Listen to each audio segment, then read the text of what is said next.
Olha, Mariana, esse é um tema civilizatório. É um tema que o Brasil discute e anseia há anos. A população brasileira não aguenta mais casos de menores de 18 anos que acabam passando impunes ou com algum tipo de pena que beira o ridículo perto do tamanho dos seus crimes, da recorrência dos seus crimes, ou mesmo do tamanho, como é que eu posso colocar assim, do oportunismo de muitas quadrilhas, facções de usar inclusive menores para que eles cometam crimes mais agravantes e saiam com isso todos eles impunes diante desses crimes. Vale lembrar aqui, eu trago o caso do menino João Hélio.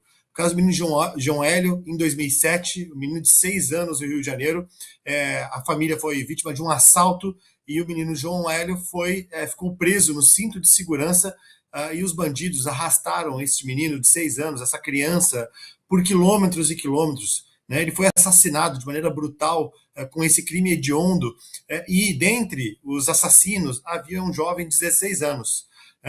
E que a gente não consegue ter hoje na legislação brasileira algum tipo de punição adequada para um crime hediondo como esse, né? Ou mesmo para os recorrentes que são cometidos. Né? Tem o caso famoso e emblemático do Champinha, que participou aí de sequestro, estupro, mutilação, assassinato de um casal de jovens, e que depois também teve todo um enrosco aí, uma polêmica que envolveu inclusive o Bolsonaro e a Maria do Rosário, num famoso bate-boca, onde a Maria do Rosário aparentemente tenta defender o estuprador, enquanto o Bolsonaro reage a ela com indignação, e aquilo gerou muita polêmica na época. Mas, para além disso, eu digo que esse é um tema que tem clamor popular e o brasileiro anseia, porque o Brasil, há anos, há décadas, a insegurança pública é um dos principais pontos em qualquer pesquisa sobre os problemas do país para a população, e dentre esses principais problemas, quando a gente olha para a recorrência e para a impunidade, são dois temas em que a redução da maioridade penal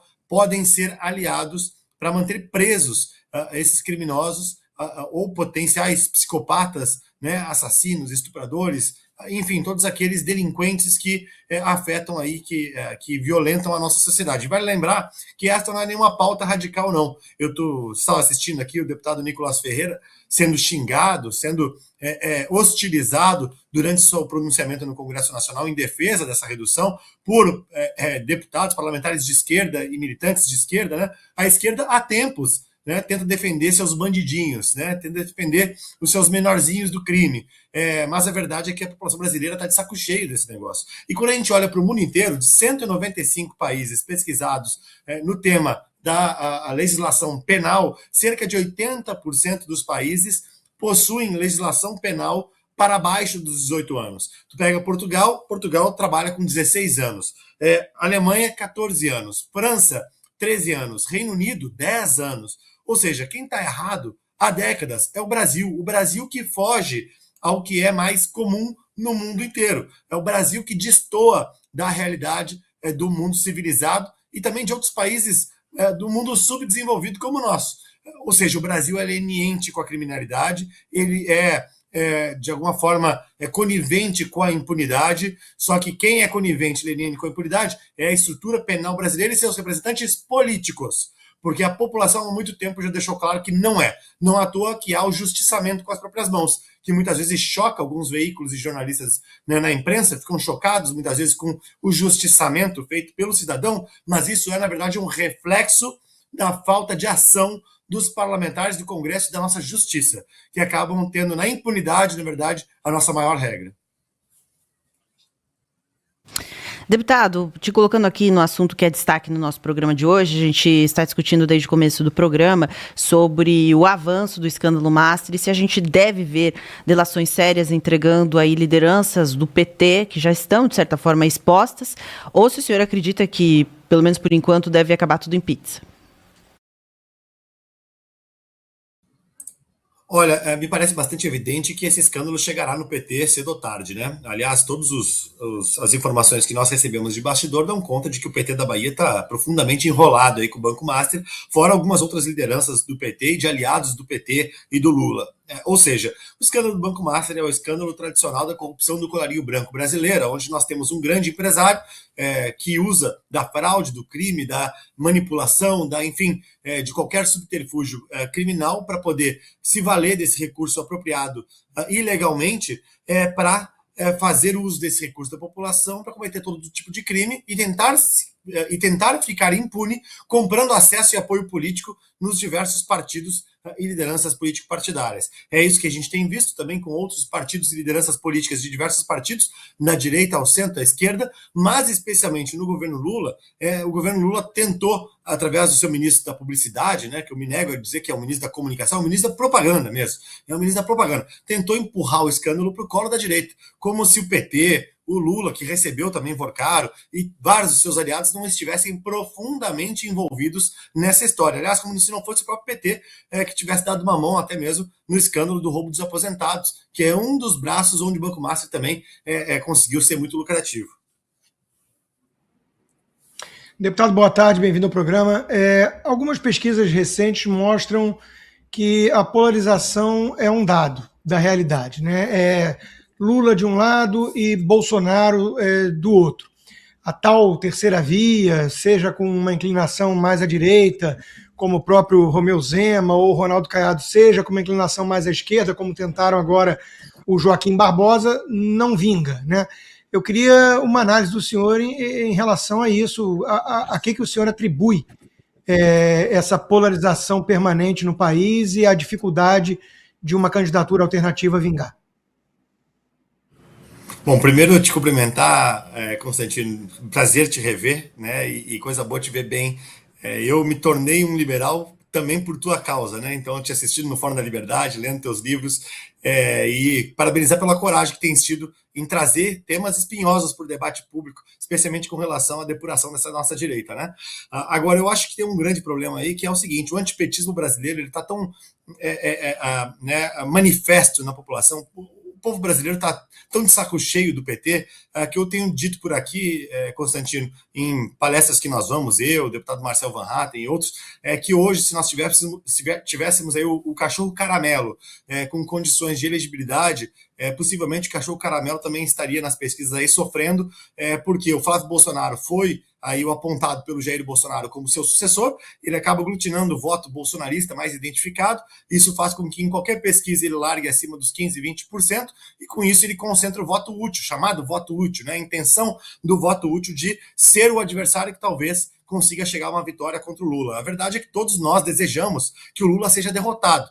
E para boa parte do eleitor brasileiro, importa muito pouco quem é o adversário. A verdade é essa. Quando nós vamos para a pesquisa qualitativa, quando nós vamos para as conversas com as pessoas, em geral, todo mundo aceita muito bem a ideia de que se for o cachorro caramelo, se for o Caiado, se for o Zema, se for o Flávio, pouco importa desde que não seja Lula. Hoje, Flávio é o nome que tem sido aí aquele nome que lidera nas pesquisas como o candidato de oposição, né, do polo opositor ao lulismo, né? Mas eu imagino que mesmo uma situação onde o Flávio venha se tornar um candidato que não consiga ter fôlego para vencer o Lula, ou que o PL, ao que eu ouvi informações, poderia cogitar mudar a candidatura do PL para algum outro nome, qualquer que seja o nome que venha no lugar do Flávio, abre-se uma disputa certamente para ver quem vai ter condições de vencer o Lula, e eu acho que qualquer que seja o nome num segundo turno contra o Lula, terá ali seus 48%, 49% automaticamente, que é a rejeição do Lula hoje.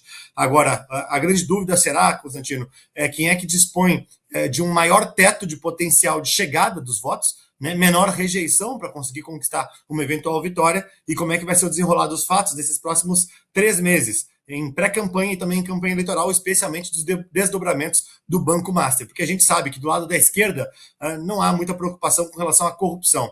No lado da direita, por outro lado, né, há sim um pouco mais de preocupação, e especialmente o eleitor de centro, este sim mais sensível, né, não ideologicamente, mas sim a uma alternativa para o Brasil. Este responde muito a questões como o escândalo do Banco Master, e ele acaba sendo o decisor da eleição. Então me preocupa muito esse cenário. Eu vejo um eleitor de centro hoje se degladiando para que lado vai, tendendo inclusive a abster seu voto, a anular seu voto diante desse cenário de denúncias e escândalos, embora a gente já tenha visto o PT aproveitar dessa narrativa, inclusive para dizer que o seu candidato, que o Lula, era do amor, da democracia, era, né, um Lulinha paz e amor, do bem, e a gente está vendo que o Lula talvez seja a pior opção disponível dentre todos os candidatos, porque não tem do bem coisa nenhuma, não é moderado coisa nenhuma, não é da democracia coisa nenhuma, e tem provocado um grande estrago nacional. Gostaria de ouvir do senhor também, né, como é que o senhor tem enxergado a atuação do Nunes Marques na presidência do TSE. Ontem a gente discutiu bastante aqui no Sem Rodeio sobre o quanto a atuação dele tem preocupado, inclusive, o Supremo Tribunal Federal, boa parte dos ministros, especialmente neste ano eleitoral, e essa perda de poder que os ministros estão tendo. Olha, vou responder até na condição de cidadão aqui, tá, Mariana? Eu estive nas ruas desde 2013, né, lá pelo impeachment da Dilma Rousseff, como um voluntário, eu era empresário, durante 10 anos estive no setor privado, depois, junto com amigos, acampamos no parque aqui em Porto Alegre, no Parcão, acampamos em frente ao Congresso Nacional como cidadãos voluntários e indignados contra Lula e o PT, contra tudo que nós vimos de corrupção naquele âmbito da Lava Jato, inclusive até músicas nós fizemos. Eu toco bateria como hobby, peguei minha bateria em casa, desmontei e ajudei a montar uma banda que, inclusive, uma das músicas ficou muito famosa no Brasil inteiro, que é a que cantam por aí, né? Olê, olê, estamos na rua para derrubar o PT, né? Acho que é muito famosa aí nas manifestações.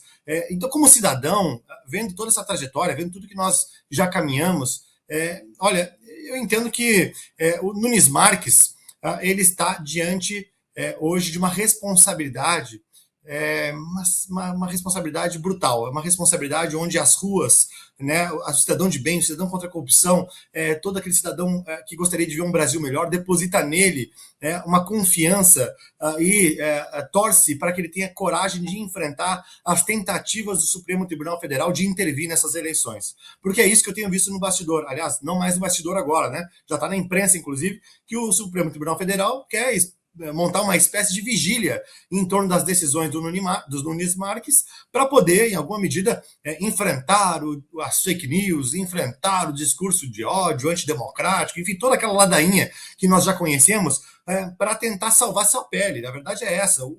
O Supremo Tribunal Federal, assim como Lula e seus aliados, sabem que hoje há uma tendência de alternância de poder na população, há uma possibilidade muito grande de haver maioria de direita no Senado na próxima legislatura, com a renovação de 2/3 do Senado, né, das 54 cadeiras de Senado que serão renovadas, a direita precisa em torno de 25 senadores eleitos, então por menos da metade dos senadores eleitos para conseguir ter maioria e eleger um presidente do Senado. Além de um Congresso que, na minha opinião, estará mais à direita, ideologicamente, mais comprometido com pautas reformistas. Ou seja, mesmo numa eventual reeleição do Lula, o Lula terá uma situação de governabilidade terrível. E não havendo o Lula eleito, nós teremos um presidente de direita reformista num cenário reformista, com maiorias para isso e com a população apoiando o impeachment de ministro supremo. Ou seja, o sistema, se não fizer nada, vai perder o jogo. Vai perder o jogo. E é isso que eles estão vendo. Por isso que estão sendo mais agudos nas suas medidas. E é por isso que eu faço questão de dizer ao ministro Nunes Marques, não recue, ministro.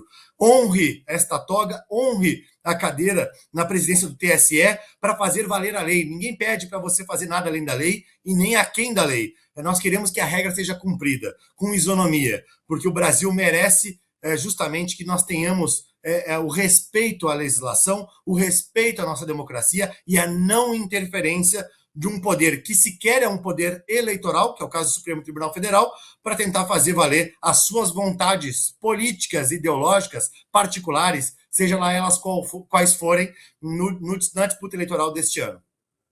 Olá, eu sou a Rosana Bittencourt, da Gazeta do Povo. Espero que você tenha gostado do vídeo. Aqui na tela você pode clicar em outras opções para continuar acompanhando nossas análises e comentários. E não esqueça, assinando a Gazeta do Povo, você apoia o jornalismo independente, garante acesso a conteúdos exclusivos e fortalece nosso trabalho aqui no YouTube. Muito obrigada!